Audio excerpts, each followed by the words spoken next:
और देखिए, संदीपन साहा को हमने सुना। रविशंकर, एक बड़ी अजीब सी बात है कि पहले तो कुछ बोलने के लिए तैयार नहीं थे बागी संदीपन, और उसके बाद जब बहुत ज्यादा इंसिस्ट किया पत्रकारों ने, तब कहा कि मेरा कोई पर्सनल काम है। अगर संदीपन साहा का कोई पर्सनल काम है कि तो जो बाकी के जो विधायक हैं जिनका दावा किया जा रहा है 54 की संख्या में होने, क्या सभी का जो एक एक करके वहां पर पहुंच रहे सबका आज कोई पर्सनल काम आ गया क्या जो वहां पर पहुंच रहे विधानसभा? देखिए, मैं बार बार यही कह रहा हूं कि मुझे यही वाला टेक्निक समझ में नहीं आ रहा है कि अगर आप बागी हैं, अगर आप पार्टी के खिलाफ आवाज़ उठा रहा है, तो कैमरे के सामने आप खुल के क्यों नहीं कह रहे? सीधा बोलिए कि हम अंदर जा रहे हैं, हमारे पास बहुमत है, हम पार्टी को अपना क्लेम करेंगे। कह रहा है ममता बनर्जी हमारा लीडर है और जा रहा है तृणमूल कांग्रेस के खिलाफ मोर्चा निकालने। तो ये जो डुअलपन है, ये जो दोगलापन है, ये समझ में नहीं आ रहा है। ये क्यों हो रहा है? अगर ऐसा है, ये राजनीति है, तो ये राजनीति का जो मान है वो उसके नीचे जा रहा है, क्योंकि आप सच बोलने की हिम्मत नहीं रहते। आप कह रहे हैं पार्टी हमारे खिलाफ फर्जी हुए हैं, पार्टी हमारा दस्तखत जाली किया है, और उल्टे तरफ आपको दिखाई दे रहा है आप खुद यहाँ पे झूठ कह रहे हैं। आप कह रहे हैं कि हम जा रहे हैं पर्सनल काम में। पार्टी के खिलाफ मोर्चा निकालना किसी का पर्सनल काम हो सकता है, एक की हो सकती है, लेकिन पूरे जो 60 विधायक है उनका हो सकता है, ऐसा तो मैंने नहीं जानता। लेकिन फिर भी मैं ये कहूँगा ये पर्सनल डिसीजन है उनका। जो 54 विधायक उनके साथ है, ये उनका डिसीजन है कि वो कौन आके ममता बनर्जी को अपना लीडर कहेंगे और कौन जाके कहेंगे अपना पर्सनल काम। नहीं, लेकिन अगर मान लीजिए कि ऐसा होने जा रहा है, मान लीजिए कि 54 विधायक मिलकर अपनी अलग टीएमसी होने का दावा करते हैं, मतलब असली टीएमसी वही है, यह दावा किया जाता है, यह संभव है?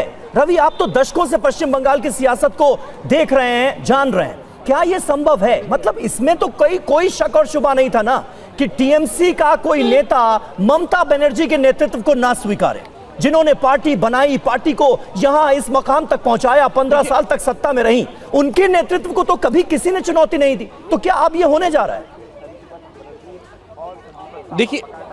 देखिए, ये चुनौती देने का कारण ये है, ममता बनर्जी जब पहले बार नंदीग्राम से हारी थी तब उन्होंने कहा था लोड शेडिंग हो गए थे, वोट चोरी हुआ था। दूसरी बार वो हारी, उसके बाद भी उन्होंने कहा हमें ज़बरदस्ती हराया गया। अब हर बार उनको ज़बरदस्ती हराया जा रहा है और एक ही लीडर शुभेंदु अधिकारी उनको बार बार हरा रहा है, तो ममता बनर्जी का लीडरशिप पे ऑब्वियसली क्वेश्चन उठ रहा है। और लगातार पश्चिम बंगाल में जैसे तृणमूल कांग्रेस के लीडर गिरफ्तार हो रहे हैं, काउंसिलर गिरफ्तार हो रहे हैं, नेता को बुलाया जा रहा है, बड़े बड़े जो पूर्व मंत्री हैं उनके खिलाफ FIR हो रही है। कल हमने देखा एक कॉलेज के यूनियन रूम से पैसा निकला, बेडरूम निकला, वहाँ पे तकिए निकले, बालिश निकले, मतलब एक होटल जैसा बना के रख दिया था एक कॉलेज का 4th फ्लोर को। तो इसको लेके पार्टी के जो नियत है, पार्टी की जो कंट्रोल है, जो ममता बनर्जी के हाथ में नहीं थे लास्ट के समय में, उसको लेके सवाल यहाँ पे उठ रहे हैं। वरना ऐसा घटना घटी है, नेता गिरफ्तार हुआ है, नेता जो जहाँ पे हुए, नेता घोटाला किया है, नेता कॉलेज का 4th फ्लोर में नेता की अपना पर्सनल बैंक्वेट मिल रही है, वहाँ पे उनका स्वीट मिल रहा है, गले हुए सरे हुए पैसे मिल रहे हैं, लोग की करोड़ों की तादाद में है।